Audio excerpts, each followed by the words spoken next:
Awesome. Okay, welcome everyone. Thank you so much for having us here today. I've been to Berlin about 15 years ago, and it's just such a wonderful city. So much has changed, and it's still so chill and welcoming and diverse as before. The only thing I regret is that I can't eat well for only €1 or €2 anymore, but that's like it everywhere else. Um, Today we're talking about the UX job market in Europe and how that's changed in the last few years. If you're on LinkedIn as much as I have been, it's oftentimes a negative death spiral of layoffs and negativity, and people talk about how hard the job market is.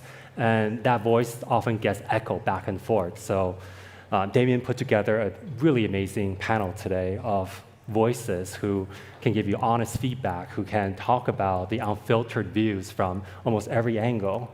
And we have design recruiters, design leaders, hiring managers, and also a designer who's faced more than his fair share of layoffs, unfortunately. So we have a lot to talk about, only 45 minutes, and I would love for interaction from our audience members. We're going to be taking questions at every moment, not just the end. So at any point you feel like, oh, this is really interesting, I'm going to dive deeper into it, put the question into Slido, and the upvoted ones I'll ask directly so that it's more of a conversation between you folks and these amazing panelists, and not just me asking random questions. So let's do some introductions. I want to start with Lena Kul. Lena is an amazing, amazing UX recruiter. And she's been at Miro for several years as design lead. I think you built most of the design team there. And that is one of the strongest teams in all of Europe, in my opinion, so far. And that's just incredible. And what's even crazier is that recently you moved into UX research as a researcher. And I want to joke that that's your plan all along. And it was inception to like, I'm going to place all the right people there, and then one day I can be a researcher as well. But it's such a crazy jump, and I'm just amazed at all that you're doing. You also established a coaching and advising practice, and that's been going really well. You also launched your Maven course recently called the Master Your Product Design and UX Research Job Search. And I urge everyone to check it out and find her on LinkedIn. She offers really great advice. And yeah, my question for you is, and this is a common question that recruiters get, is what's the best outreach you've ever received at Miro? Like what made you say, I need to get back to this person's stat? Great question. Thank you so much for such introduction. I want to get to know myself now, honestly, after all these amazing words. So to be honest, I'm being asked, what is the best outreach? Or like, how can I make sure that recruiters and hiring managers find me and like notice me? And I see it as everyone is just keep on searching for those magic sprinkles, like this is one thing you need to do and you definitely will get there. But the point is that the best outreach is the one that comes with the right messaging. So why you're reaching out to that person, who are you, and what you want from them. And it needs to come at the right time as well, right? So you have to start targeting the right people and explaining the essence of that reach out, not just saying, hi, Lena, my name is blah, blah, I'm a senior product designer. Please help me find the job. Well, does not make the magic basically happen. But the best outreaches that I've had is when people know exactly who they are, people know exactly what we as a company have to offer in terms of the open roles, and they just build that narrative, that storyline in the small LinkedIn message of why they are the best candidate for that role. And I think that's what really makes a difference in your job search experience as a candidate, when you know what you bring to the table and you're able to actually talk about it in the short amount of time. Absolutely. It's almost as if designers don't know how to UX for themselves sometimes. And I'm guilty of that all the time. Next, we have Silke Bochat.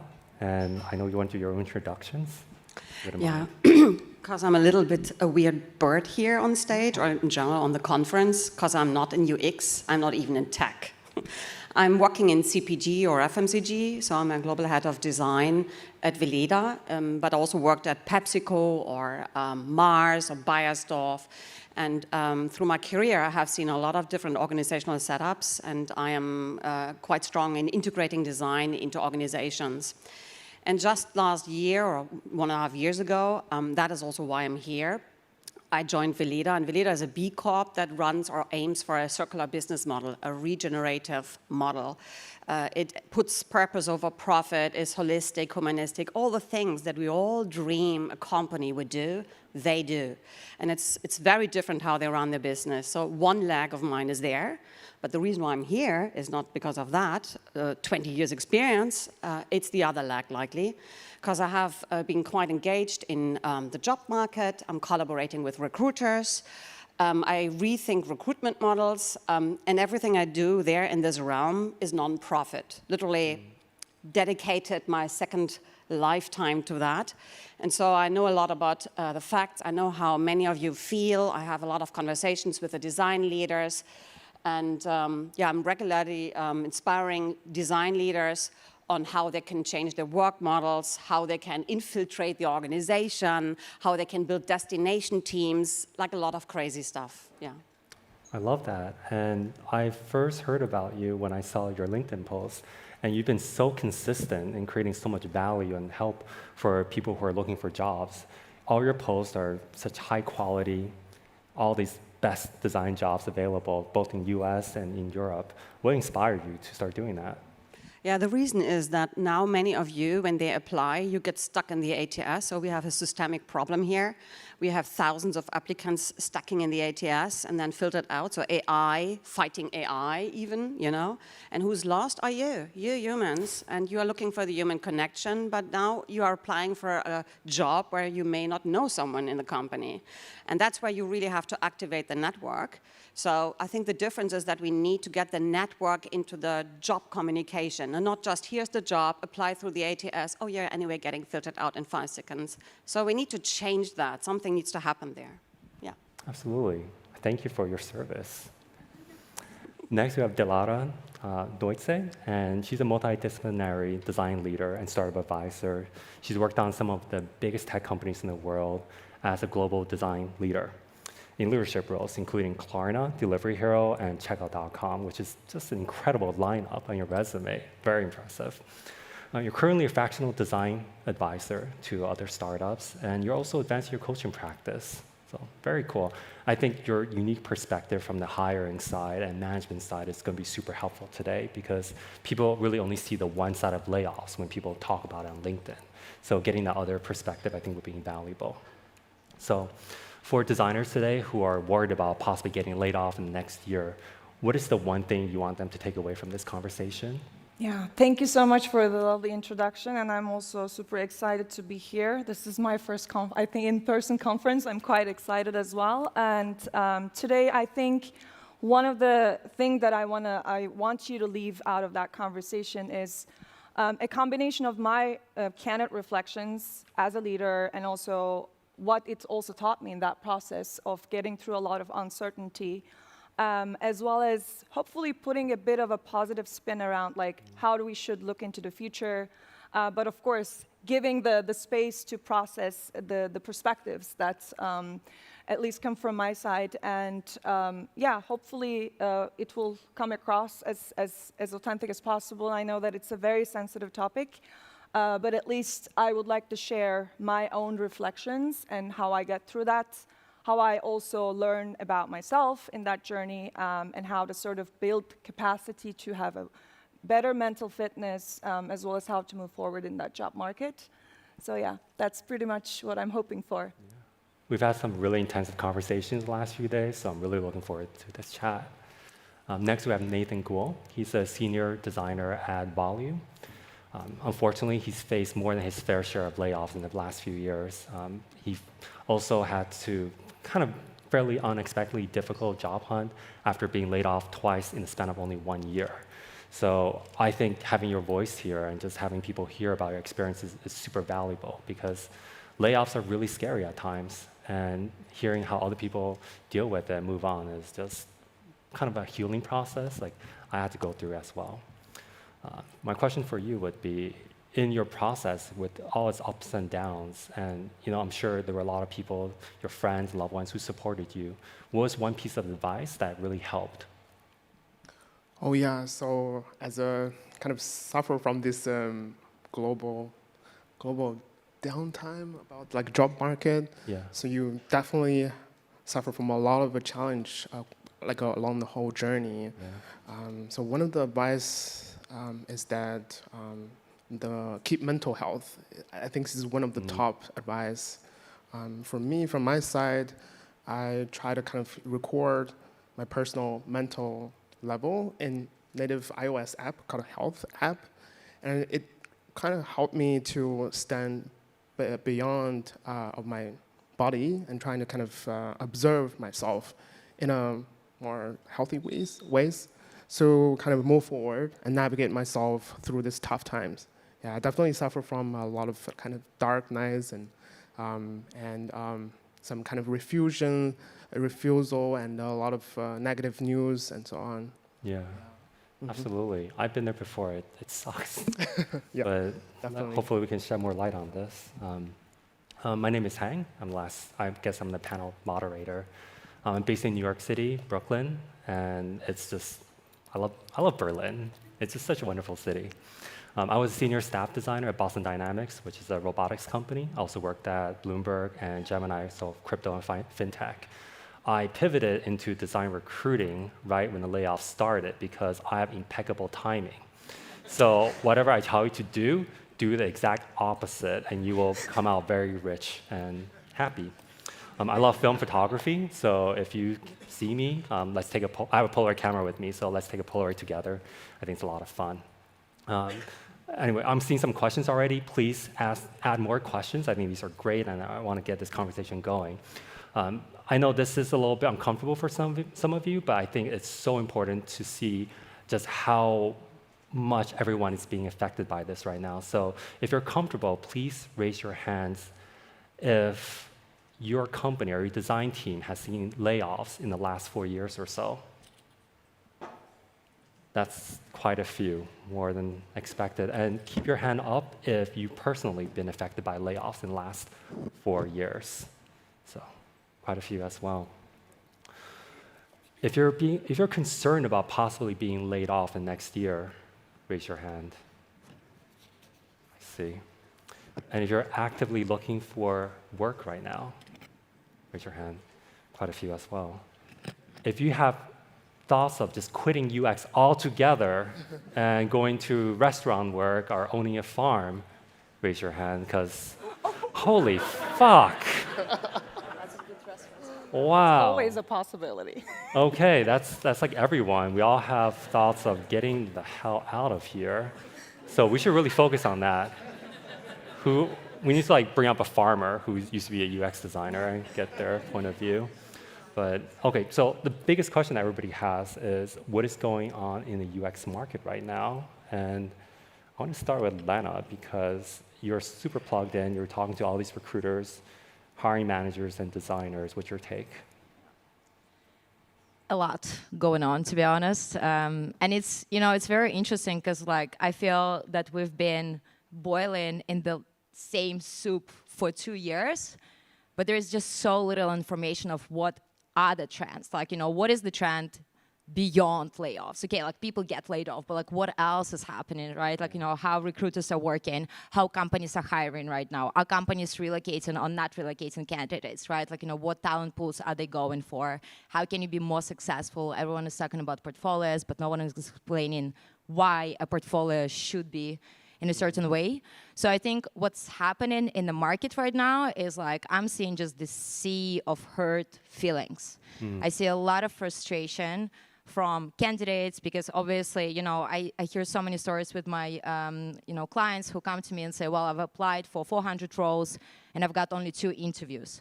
But then we start digging deeper and realizing that those roles are not good fit, right? Those roles are not speaking to the aspirations of a person. That role is just there for them to get something, but this is why they cannot get into that role, right? Because they're not being hired for something that they don't fit into. And so it just kind of a snowball of that insecurity, imposter syndrome, like, how can I actually go through that? And can I get at all anything on the market? There's a lot of these recruiters, like the worst people in the world. But also, you know, I think there is very little communication. That what is not happening on the market is the communication that recruiters have been disproportionately affected by the layoffs. It was the very first team to go. They will completely get out of the companies, right? Like I have so many super talented peers who cannot find a job for not 1 or 1.5 years, but since COVID, literally, right? Because it's been going back and forth. And I think it's also really important to understand that, like, you know, lots of ghosting is happening because the team that used to be 10 recruiters is now 1. And the tools have been cut off. Whoever is employed, we all know the tools are being kind of just pushed out of the organizations because we need to save the costs, and there's not much else going on. And I think what's also very interesting, what's happening on the market, is a complete disregard of what products and problems we're trying to build and solve, and what profiles are we looking to solve it. Right, so everyone says, okay, we want to hire, like, you know, we want to build an AI tool, but then you need to be a user researcher, a UX designer, a design systems designer, an accessibility designer, a visual designer, and everything designer. But like, do we really have to have all those skills to be super successful in that stage of the process of the company development and the product development? So I think just what's happening in the design and job search market right now is that it's no rules, basically, right? Like, everyone knows that the portfolio needs to look a certain way, but no one knows how. Everyone knows that the recruitment processes are extremely long, but no one knows why. Everyone knows that there are thousands of people on the market that are struggling to find a job, but no one can hire. So that's basically what I'm seeing as the trend. And the good way to look at it, you know, there is like definitely a hope, and I love what Silke said. I think, you know, what should start happening, and I'm glad that we having this discussion with this amount of people, who should start redesigning the recruitment process for design and user research, right? And start challenging it and asking why do we need things that you know, we used to have, because it's just, yeah, there's a lot of old school behaviors that we kind of brought with us, but we're in the very different down market. I appreciate that. Thank you. Dilara, what are your thoughts? Oh, a lot of things that you have already covered, but I guess as a result of that change and shift of like the candidate volume and the recruiters being able to keep up, we are sort of designed our way of handling hiring in a completely different way, in a completely different trend.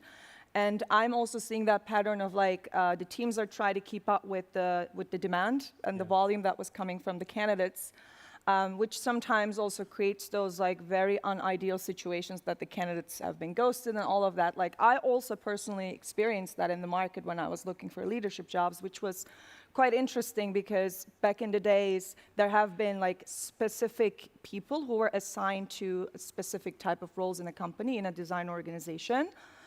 It was quite interesting shift where the tools are different, the ways of working is different, and also we are still trying to keep up with the aftermath of that.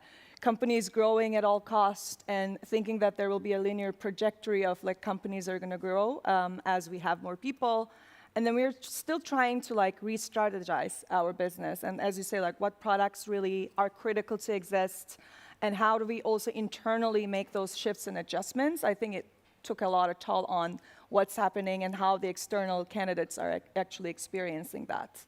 On top of that, I think when it comes to the skills that what I'm seeing that, I guess like a lot of people have been sharing, also Thomas was talking about that as well, like there's this focus on like craft, which was not less critical before, but what I'm seeing that right now, since there's a lot of volume, that what really gets you in the door is like really a very flashy portfolio, which is like usually strongly supported with interactions and things like that. I think that the product skills and overall like user experience and understanding of the business is still going to get you the job, especially right now. But I think there is this sense of more focus on that aspect. I think it was always important, like at least for me as a design leader, I always put that as the core of any designer's skills. But I think now it even becomes more important, like how you get your foot in the door, get recognized and get noticed, and then all of the other complementary skills to get the job. Absolutely. You mentioned how craft is now kind of front and center.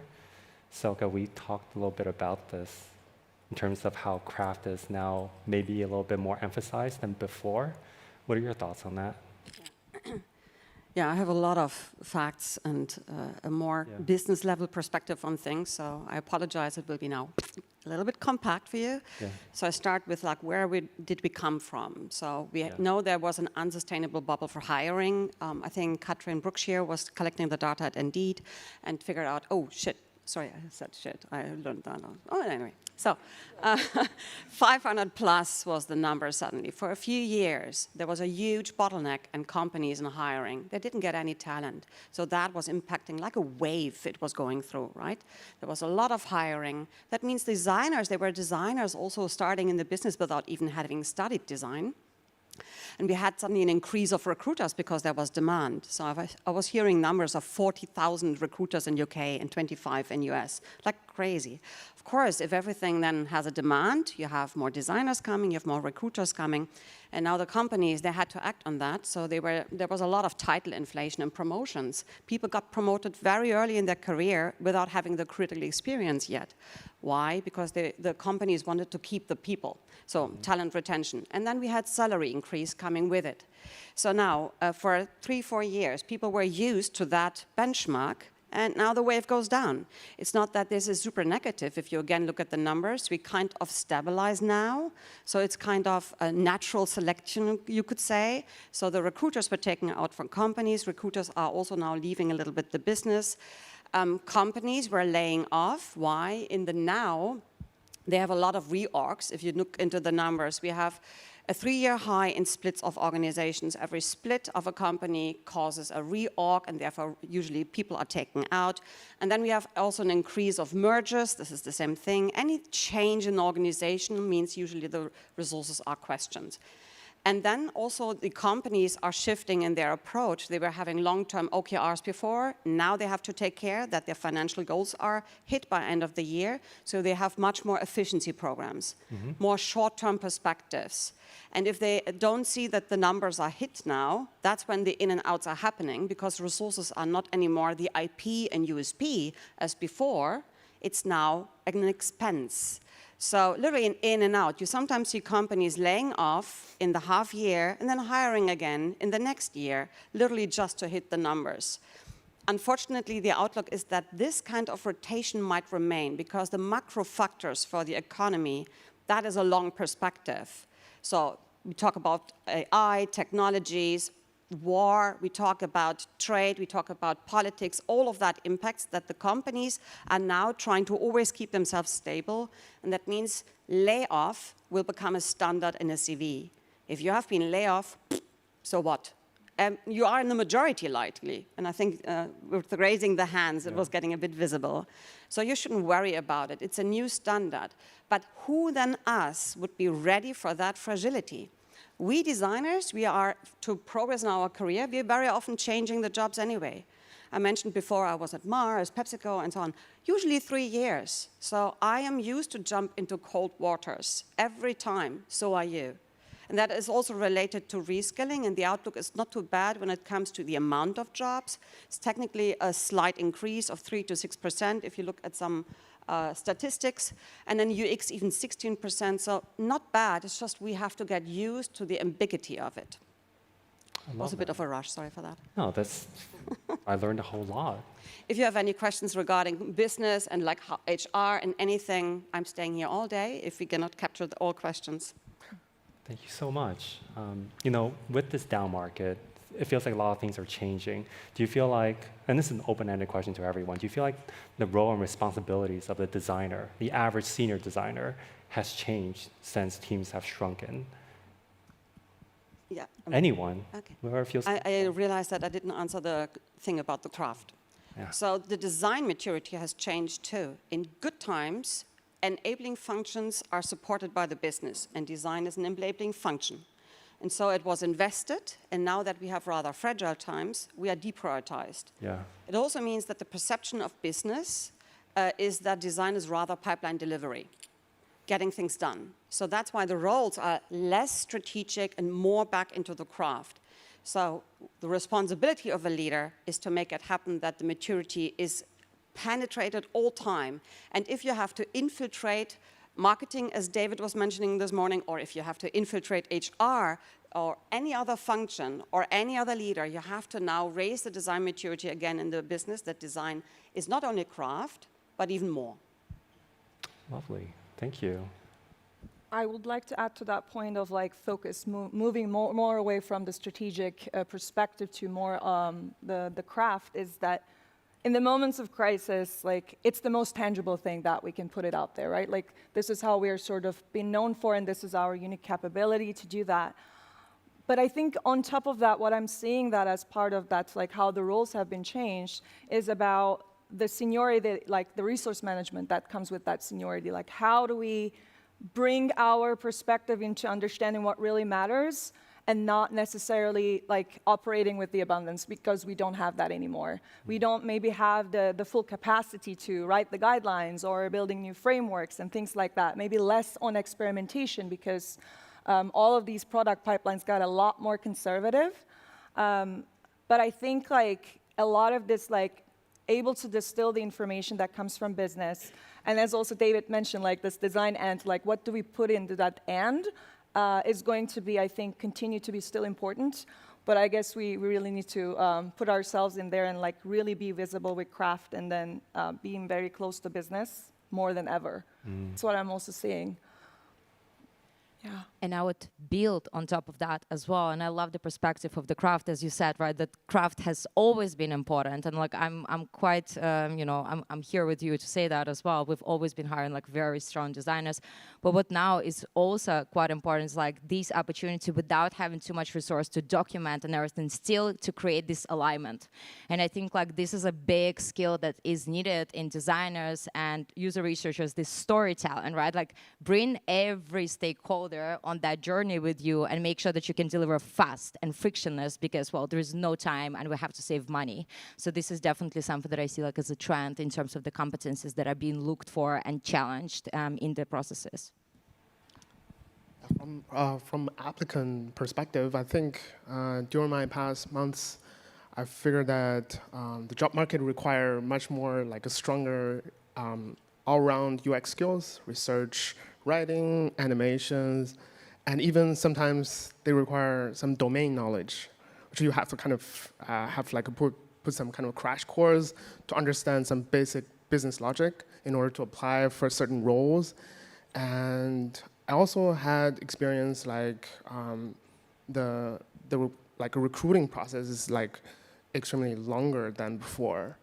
And one of the example for like a big e-commerce website or app, they actually get me the hi-fi fidelity take-home exercise, as long as with the whiteboarding, as long as with another round, like a really lengthy process. So for me, I think you have to be super kind of self-aware of your like a strong point, and then also you have to be super resilient in this kind of different kind of requirements in such kind of an unstable market right now. Yeah. I love that. So there's a subset of designers who are not really focused on craft. They're more on maybe service or strategy or research. Would you recommend those designers who kind of pivot back into craft in the current market right now? Anyone? Sure. So there's a subset of designers who aren't really focused on craft, visual design. They're more focused on research, strategy, and service design. And some of them are finding a harder time getting a job right now. Would you recommend that these designers pivot into craft right now, or is this more of a temporary thing? I can take that. Yeah, the watch out is with craft that it might be only temporary. I think this is another wave.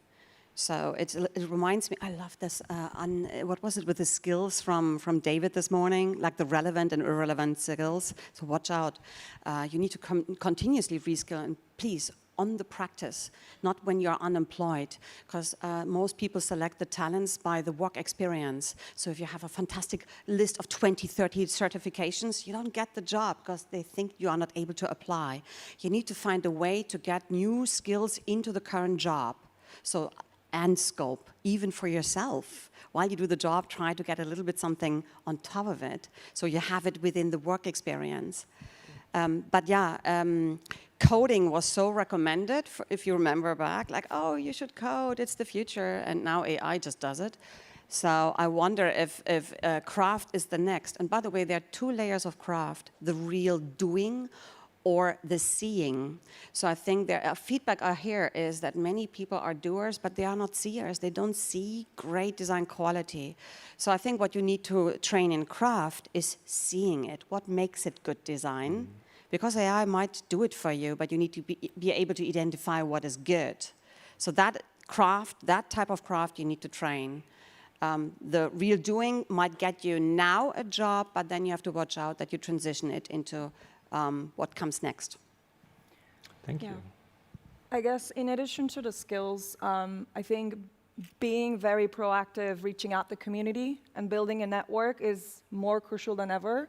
As you say, like you're getting a volume of applications, and you also mentioned that there's yet another criteria to show that you are actually a competitive candidate in the market. It's going to be a lot more critical to be a more vocal person in the community. And also it makes us all feel like we are all been there and we are now experiencing this. It also makes you feel like you're not alone. It's always good to get that inspiration and also some connection. You never know how you're going to end up collaborating with that person, and I think it's super important. And one of the things that I always try to tell my non-designer colleagues is that like we have a very strong community who's like actually quite caring and supportive. Let's really lift each other up. I think this is going to be even more critical. Thank you. And I want to kind of target Nathan a little bit, because sure. your experience is unfortunately unique in that you had 2 layoffs only in a single year. Yeah, exactly. And single half a year, actually. wow, okay, that's still rough. What were some of the lessons that you learned throughout this process? Like, is there anything that you wish you did differently, looking back, that would have made it better? A very good question.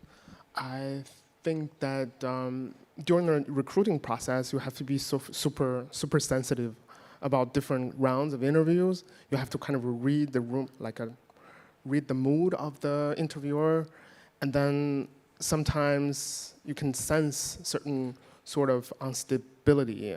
Certain time, I remember there's a kind of a British remote team. They interviewed me, give me a home exercise for 1 week, and I put all my efforts doing that exercise, and I was super happy. And then also test with my own friends, and afterwards, when I submitted, and they disappeared. So I feel like really cheating, really deceit, during that situation.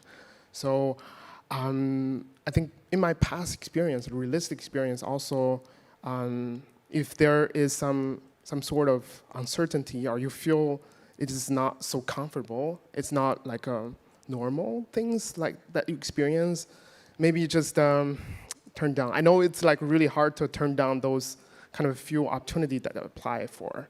Yeah. Personally, I apply for hundreds of different applications, but in the end, you got limited interviews possibilities, and then even that, you have to kind of be a little bit selective. I know that in the market, there's thousands of people applying for a different position, and I feel like it's super competitive. You never know, especially for those remote teams. You are competing with all people from different countries, different continents, global talents. So in that situation, it's also very tough. Yeah.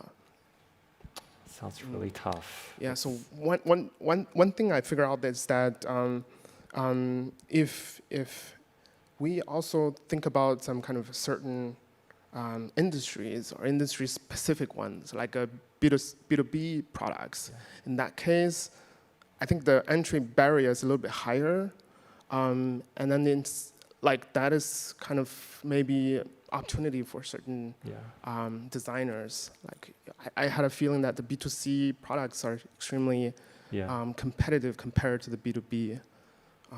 Yeah. Were there any moments where you thought, screw this, I mean, just do something else, completely different? And what pulled you back from the abyss? Yeah. So I think it's the intrinsic value. Like you previously you had a passion for UX for years, and you worked in this field, and you never had a problem like applying for a new job, but suddenly the market is down, and then you had like so many tough times. Yeah. And in that case, actually, in my spare time, I do some kind of actual like a training course, and also I start building some kind of interesting small projects, just to keep my busy and then keep my kind of pencil sharp during that period of time. Yeah. Yeah, that's it. This is a question for everyone, and I know we're all facing a lot of challenging times. Was there anything that really inspired you to really recommit and feel passionate about design again? I've always felt passionate about design because I used to be a recruiter. If you think, guys, that was bad, like you should have been a recruiter basically a couple of years ago. But I honestly, I love what Dilara said about the community, because design community is just like, it's, oh God, I don't want to use a family word, right? Like we shouldn't be using it, but it does feel very close. And like even today, it's insane because I'm coming into this building and I know like half of the people who is here, like, and they came from all different countries, all these places around the world. So I think for me personally, like what really kept me sane, because imagine you've been hiring and building teams for years, and that's basically how you see your purpose in life, right? Like I'm here to scale the companies that they can create those amazing solutions that change lives of people. This is, well, at least that's what I was telling to myself. And then you see in one day that that's it. The team is gone, you know, people struggle to find, people start struggling with mental health. So it actually had a big toll on me as well. But I think what really kept me very sane and very excited about the future is how close the community came together. It was amazing how many people started giving advices, right? Sessions, organizing their own events. Like a couple of years ago, to organize an event, you had to be someone almost like, you know, an organizer of an event. And now everyone's just like, okay, I'm going to organize my LinkedIn Live and that's it. Let's talk about it, right? Like, let's have those open communications, like barrier-free knowledge almost, right? And I know some people even organizing those events just like to give the space to designers and user researchers to vent. Mm-hmm. How cool is that, right? And so I think that what really keeps me very excited. I think like, you know, when it's over or when whatever is happening right now takes a different shape, which it will, right? Like it always, everything has an end to it. I think it's going to be quite exciting to see how we all learned about ourselves, others, and just became stronger, and like how much more of a good we can do in the world. So yeah. I love that. It seems like helping others actually does a lot of self-healing as well. There's a really great question from audience member Stuart. He had asked, what's a great way to support your team that's currently going through the process of layoffs? And I feel like Dilara and Silke, you both have really great perspectives on this. Yeah, oh, that's a tough one. I guess like also in my past experience, the guidance that I was getting from myself, especially for a person who needs to make a lot of difficult decisions with a lot of uncertainty and a lot of, like, very short amount of time, really trying to be in touch with the human side of my leadership. How can I first be consistent and steady? Like, how do I take care of myself? Which I think I've also learned the hard way. To be consistent support for the people and not forgetting that they're human beings and their life is massively affected by it. And honest communication, as honest it can be. And when we cannot share the things that we say that we can't share that and why. Also, how do we sort of help them to smoothen that transition? How do we support them afterwards, checking in, and creating the space for everyone to process it, because it's really tough. I guess like those are the things that really helped me to at least support individuals. But another thing that was quite important for me that I also feel like I should have done a better job is also taking care of the people who are staying. I think one of the things that I really highly prioritize the individuals who are impacted by it and really making sure that they have the fair transition as possible, but also sort of balancing that with the community that stays. It was also like the mental bandwidth that I had to navigate, and it was very difficult, not compared to the people, of course, who have been affected by it. But I guess like really balancing that out was the big struggle for me, and I know that it would be very important in a situation like that. Absolutely. Yeah, actually, before I go into what as a design leader you could do, I also want to actually, for all those who are impacted by layoffs, say it's very unlikely it was you. There are so many people who have been laid off that were top performers. But once it hits you, you're struggling with your emotions. And as someone told me once, punish them with success. So to digest your emotions, you shape your own future. Stand up, dust it off, and then just go on. Build your own company. Design founders, they're very often very successful. You know how to reinvent yourself and go out there and picture yourself in 3 years' time, I'm running my own company, and then you will regret it. That emotion carries you over it. It's very important that you know that you are really amongst a majority. And then I'll swap into the accountability of people like me as a design leader, as well as actually as recruiters. We need to watch out that we see these things coming. If you don't understand business, it really surprises you. Out of nowhere, the layoff is coming.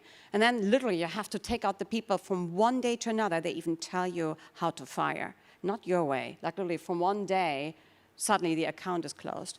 So as a leader, you need to actually go into foreseeing signals, and you see specific signals in the business. If a C-spot is happening, if people leave out, go for the smokers, the lunchers, all the information within the organization, like what's happening next, getting the numbers of the company. Are our numbers good? Do we need to anticipate something? Anticipation is everything. You are responsible as a design leader for your team, not just saying, oh, I'm so sorry, I'm so sorry. Literally seeing it coming and preparing for it with maybe different models. So in case you think the numbers are bad, is there a way to move people instead of firing, moving them on payroll services, or making spreading the headcount over several sponsors, for instance, to stabilize it, so when one sponsor leaves, your headcount is not at risk. There's so many smart strategies you can do as a design leader. And as a recruiter, it's the same thing. Not many design leaders are having a vision where they want to go and having the strength or the business acumen. Also, the recruiters have a responsibility to actually advise. Not just Boolean search, sending the talent the way, but literally finding a way to set up the talent and the leader for success. So yeah, we are also responsible. There's no way you can say, not my problem. Mm-hmm. And I would like to add to that, like mitigating and by observation and seeing what's coming, but also the prevention part, right? Like, I think we all sort of experience a lot of learnings, business leaders or non-business leaders, that like linear growth is not necessarily going to be brought by adding more people. So as a person who has like also grown massively a design team globally, I think one of the biggest learnings I had is like a bit of a challenge, like why do we need that growth? I think this was like not coming to me as a natural thing. It's like, okay, we need to go to different markets. We need to go bring a lot of teams forward. So is design. So if we have a product team, we need to hire a designer. But I think now the way that I started approaching is like, do we really need that team? And what's the purpose behind it? And I think we started challenging that a little bit more to even prevent that from happening in the future. I love that. Sorry, I have to add something to that. So there is an old rule of power. The more people, the more powerful you are, right? So consultancies were driving that aloud. So 300 people, I'm powerful. No, it's likely that you are the one that gets cut most because you have a lot of headcount to be cut. So the question is if you can change the role of your team, how you contribute value to the organization. I have been sometimes just a solo player with huge impact because I just defined the role differently, or 3, 4 people, or 20 with an in-house agency model. So different models, how to set up your team. And when you're in, you could even shift it. Oh, I have only 5 people. Maybe I shift what they do to a different level of impact, not increasing just the size. Absolutely. Love it. I started asking more questions like, do we need that? A lot more. Usually I was like, oh, can we have more budget for designers? Yeah. It's also the strength of saying no and prioritizing. Yeah, absolutely. We have less than 2 minutes left, and I have 50 more questions, but let's do some rapid fire ones. Do design leaders generally have control over layoffs? Generally speaking. Control? Yeah, control, as in how is the design team affected, and which roles are reduced? Researcher, designers, or content writers? Do design leaders have control over that, generally speaking, when it comes to layoffs? Yes and no, it depends. It's a bad answer. We had a conversation yesterday, like who decides the layoffs? It's not one person. So it depends how companies run layoff strategies. It could be that you get a target as a design leader, 10%. Like you have 100 people, 10% needs to go, you decide who. And you're like, you know, and then you have a set of criteria, where's the team, who do I need, like even perform so many factors, right? But it could also be that this decision is done outside your realm. It's literally done on top. They just decide, no, it's the entire team, gone, or outsourced. It can happen that they approach you and say, well, look, the corporate tax is better in Ireland and Portugal, so we reduce your team from strategy into just pipeline delivery and move the entire team to Portugal. That means half of the team doesn't want to relocate, gone, and then hiring in Portugal. Last question. As a designer who is worried about being laid off and is looking for stability, is there anything that we can do to prevent us from being laid off? Side gigs. I guess, like, first of all, I think in any market situation, in order to mitigate any risk to find a job in the market, of course, there is a sense of adaptability. You know, how do you sort of like flex your capabilities within a role? Being closer to business and, you know, really honing in your craft in any ways. It's not just visuals, like all parts of design craft, but on top, really understanding what is critical for the company and how do you want to be part of that is going to be, I think, important in any market situation, but also acknowledging that, like, it's not necessarily controlled by anyone to actually, like, this is not something we can prevent. We can only mitigate a risk in a market situation and how we can like invest in ourselves and develop more skills that might be utilized in different roles, ever-evolving roles. And remembering that like layoff is not a personal failure. It impacts by a lot of macro dynamics, dynamics within the leadership, their strategic priorities. It's really, really like the only thing that we can't really control. The only thing that we can really control is like how we react to that uncertainty by keeping our mental well-being, taking care of ourselves, and just continue focusing on what we can bring to that table, not focusing on like getting rid of that feeling of that things needs to be certain, but really how do I operate in my best self in that uncertain environment that I can't control. Thank you so much. We're at time now. This went by so quickly. Please, thank you so much, everyone. Please give a round of applause to the panelists.